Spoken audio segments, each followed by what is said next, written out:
Hey everyone, it's the Injury Bloke here, bringing you simple and effective solutions to all your aches, pains, niggles, knocks, injuries, training, nutrition, whatever. I can yak about anything. Right, we're going for this funny view again today, because, you know, have a break from my face. That'd be nice for you. So, sprained ankles is what we're talking about. So it's if it keeps happening, it's going to keep happening. Now, once you've had a sprained ankle twice, you can easily develop a chronic ankle laxity and just go over on your ankle pretty much any time without any warning. Even if you're not doing sport at the time, it's quite easy then to just get these repetitive sprains. So, quick bit of anatomy for you, for the change. There's the main two ligaments that you get injured. You've got an ATFL ligament just here, anterior talar fibular ligament, and a calcaneal fibular ligament. God, that's difficult to say.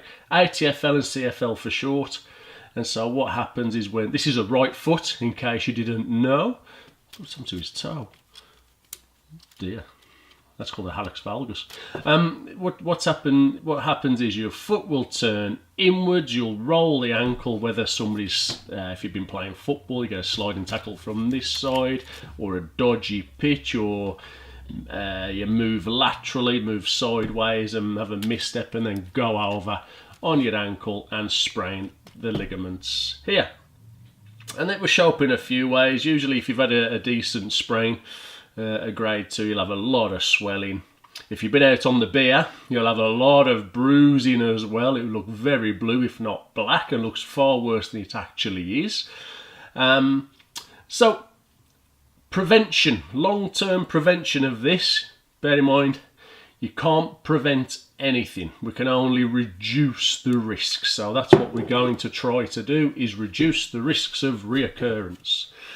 So the first thing you need to do is a wonderful, simple thing, because you know I like the simple things, because the simple things work, and usually work the best,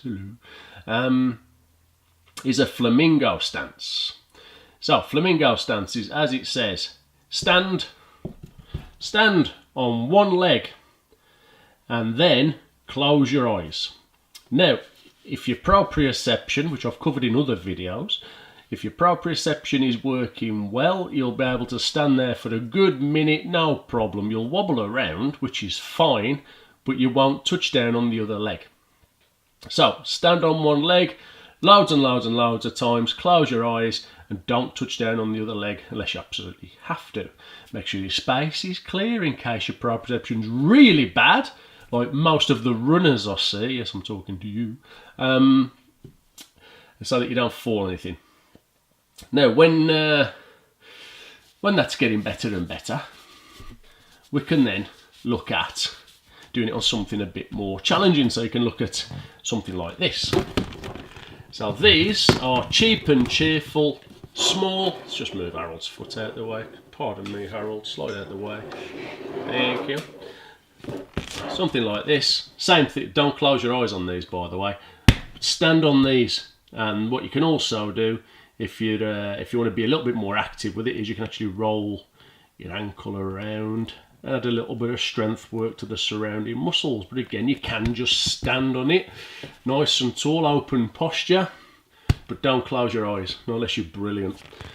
And they come in a couple of colours. I've got a red one and a blue one, and also on the other side you've got these spiky things which add some extra sensation into your foot. See, it digs in there. Just for more feedback, really. It's another sensation, so that's quite nice to throw in there as well. The other thing you want to do is to strengthen the peroneals. Peroneals. I always say it wrong. One of them's a flower and one of them's a muscle. But your peroneals, they run down the outside of your fibula here. They run right round here. And their job is, when they contract, is they'll turn your foot outwards. Now, if you're turning in a lot and these become damaged also, then we want to strengthen these also to help out these ligaments. So the way you strengthen peroneals, I'll get it right one day. Peroneals is get some band. This one's a bit tough actually, but get some cheapo band off the internet, cheap as chips. Pop it. This is my right foot.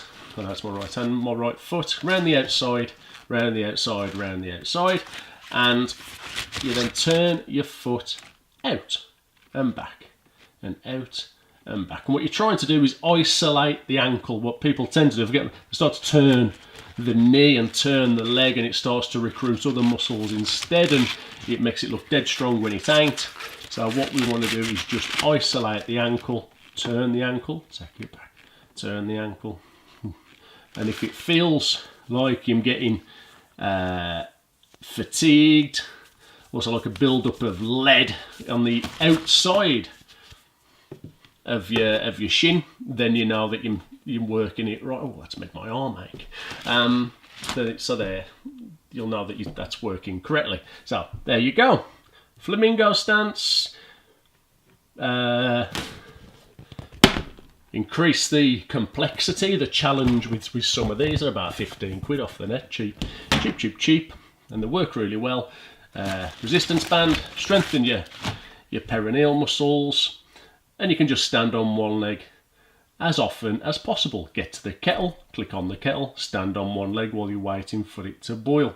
There we go. I think that will do for today, guys. Again, no scripts, just winging it as we go. It's pretty good, isn't it? Any requests for videos, stick them in the comments. If you like what I'm doing, give us a share. If you don't like what I'm doing, I couldn't give a monkeys. You can look at another channel. Yeah, thanks for watching, guys. Take care. Bye-bye.